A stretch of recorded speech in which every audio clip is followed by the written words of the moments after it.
Simba. This is time.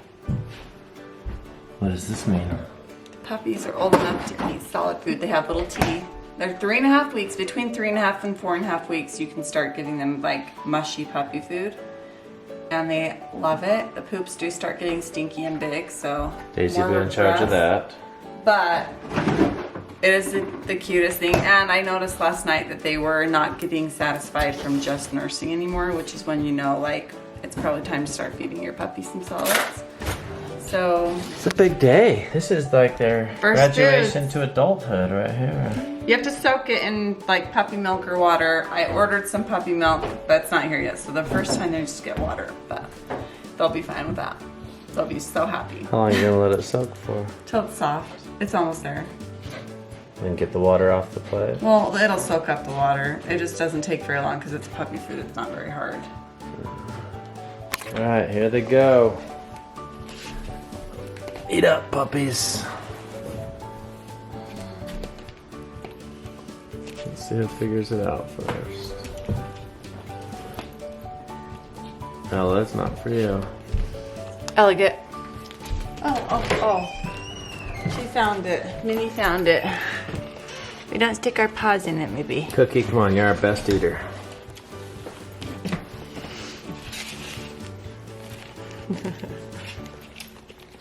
Okay.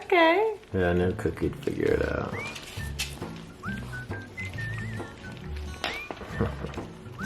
She's like not interested. Neither is. She's all but milk.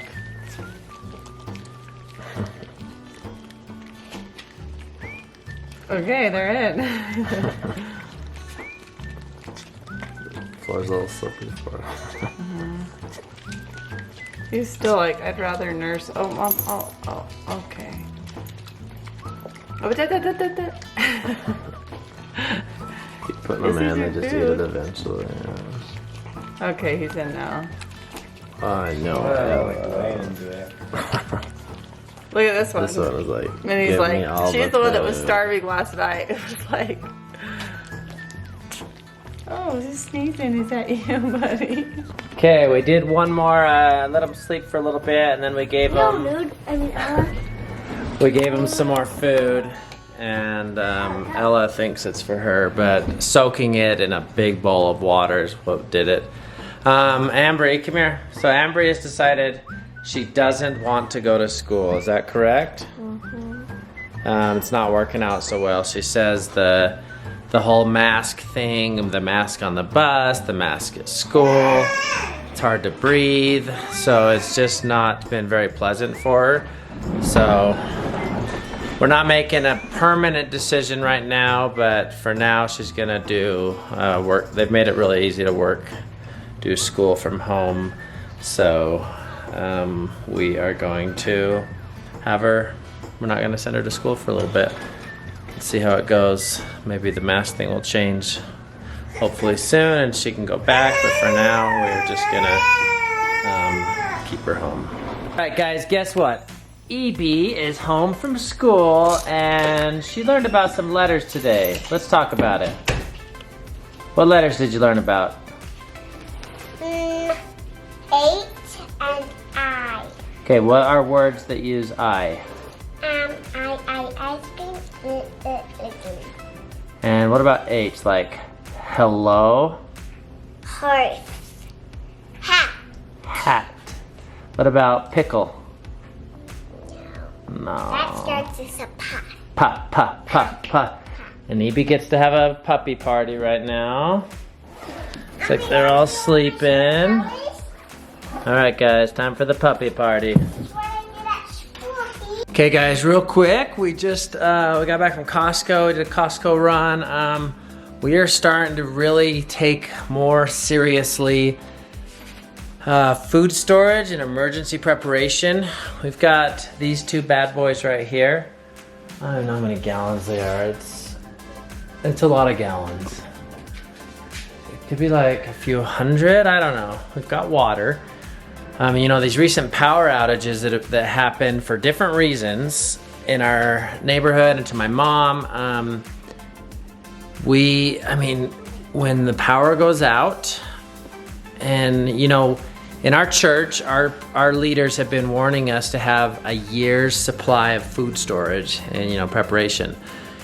And that's different for every family, what that looks like. But a big thing is, retaining power for, short term and long term, I think, for like your refrigerators especially. Like we have a freezer out here, a fridge and a freezer on our main level, and then down below we have stuff. We could probably consolidate it down to 2, but that would go bad so fast within a matter of days. And so having some kind of a way to power them. I've had for a long time 2 Gold Zero batteries. They are solar powered, and you can recharge them with the sun. I recently bought a second solar panel.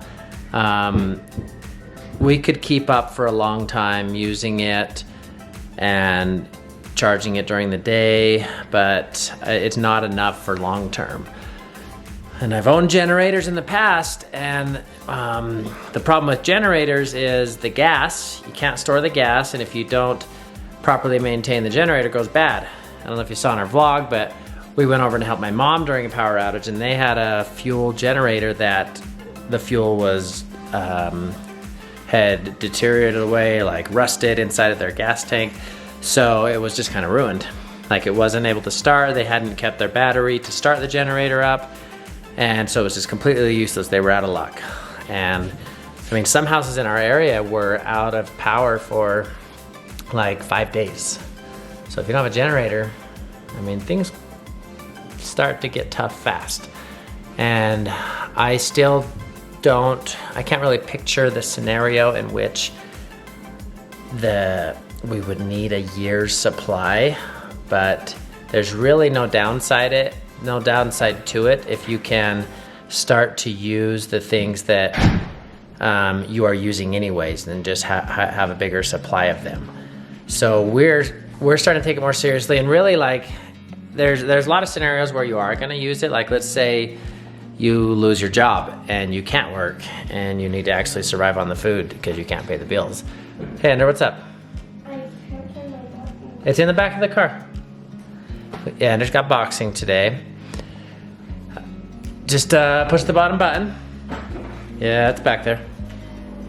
So, there's a lot of different options.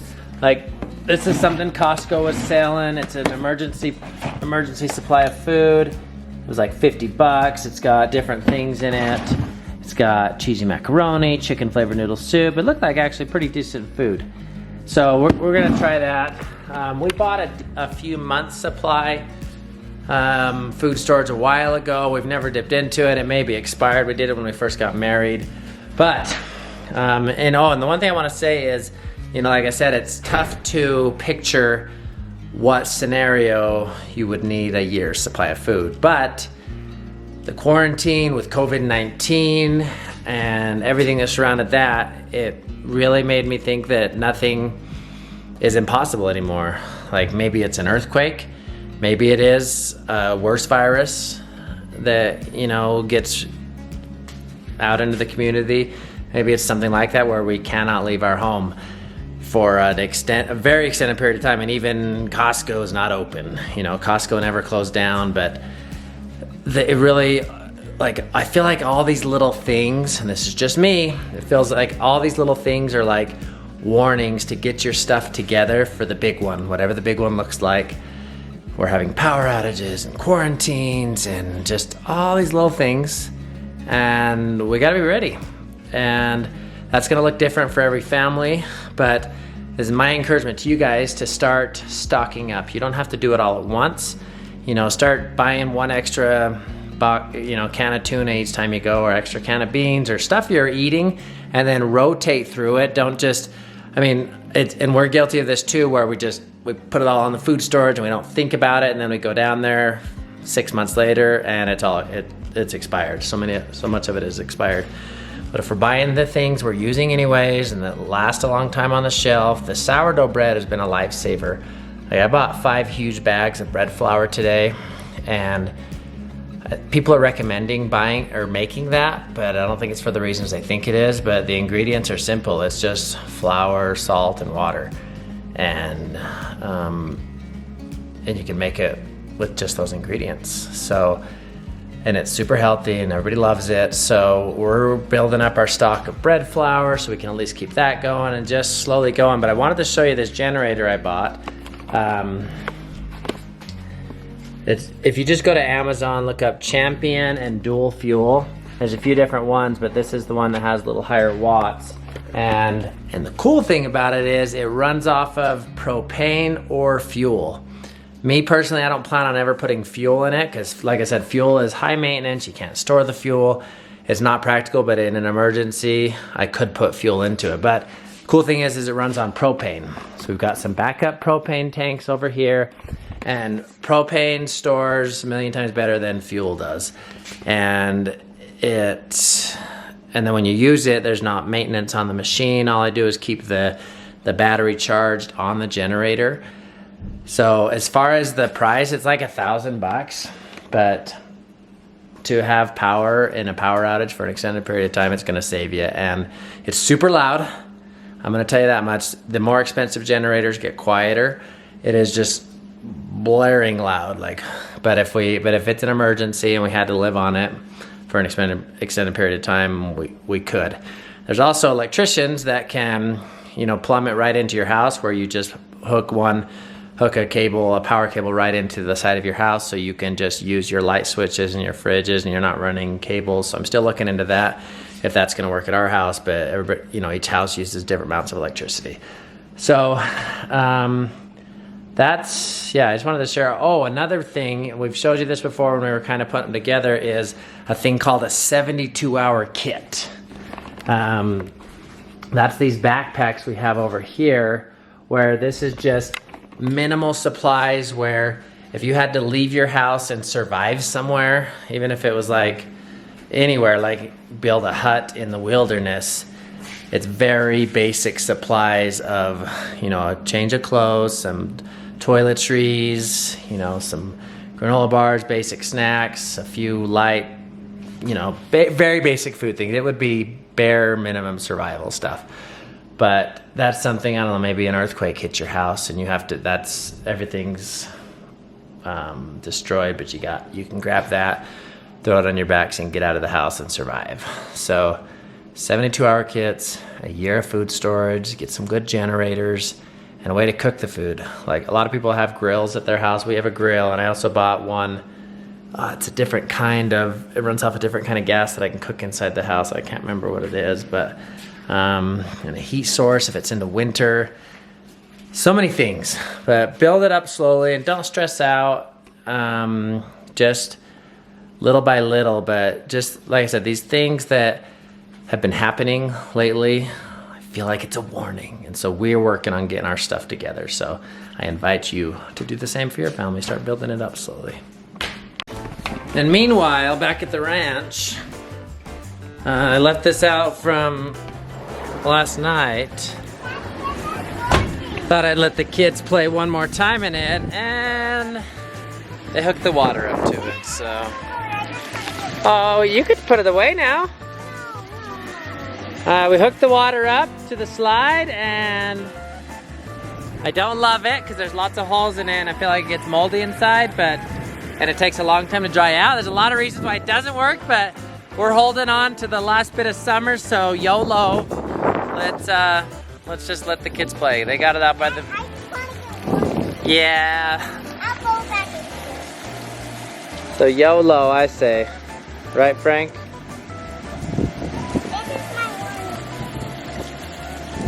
V, let's see how you do it. Go down this... Oh, look at that dance. Look at the dance. Oh my goodness. That's crazy. Mean? What does it mean? I'm challenging Ellie on Wednesday. So I'm confused because You said you want a challenge? No, I have to challenge Ellie. they're making her win too. So you gotta like work your way up? Like you beat somebody, then you do the next level, and you just gotta keep going. And you're versing your own cousin? Yeah, I didn't choose it. That's a little So awkward. let's update the vlog. Okay, so what's happening is Daisy's on the tennis team at school, but she's on the what? Expedition? Expedition team, which is kind of just like anyone that wants to play can play. And if They you, keep their own score. There's no refs. yeah, it's kind of just like- practicing. I mean, they practice against other schools, but it's like the practice team. But then there's a JV and then there's a varsity. So she missed a couple days of school towards the beginning of school, and that's when they had the tryouts. So she might have, or probably would have gotten on JV or varsity. Probably JV or I don't something. know because Well, her she has cousin improved. got on. I know, but she has improved tenfold. Like she was pretty bad. I at the know, beginning. No but offense. I'm just saying, like, people that were just as good as her got onto the JV team. Yeah, but So there's a rule though, if you challenge someone on a higher team than you and you win, you take their spot on the team. So you can move up as you get better throughout the year, which I think is genius because it keeps everyone on their toes. Everyone gets a chance to get better and to accelerate and go on to even varsity if they want. So she challenged someone today, and how'd it go? I won. Was it an easy one or was it hard? were you like I almost. in your face? No, she almost Stand it up? lost. She just said that. It was 2-3. Whoa. It was first to 3. First And to you're three. like, man, I'm glad my awesome dad's been taking time out of his day to get me better. Yeah, that's I what think he she thought, does right? appreciate And that flex. actually. And he flexes. I flex a lot on her. He like smacks her with the ball as hard as he can. Anyway, and here is some of Evie's schoolwork. Important things here. Important things. Envelope. I don't know what this is. Oh. Dad's taking you. Frog. Where is he? In the backyard. Okay, cat starts with C. Crab. And curtain. Good. A lot of important work here, guys. A lot of important work. Hey, you're still in my olives. We grabbed a pasta salad at Costco today. I had made some zucchini soup for us too. And I have some sourdough. So I'm relieved. It's like such a weight off my shoulders to have dinner taken care of. Soup, pasta salad. It has like this yummy salami in it. And bread. And it's just an easy dinner. I don't have to mess up the kitchen and make it dirty again. So happy. Today's a good day.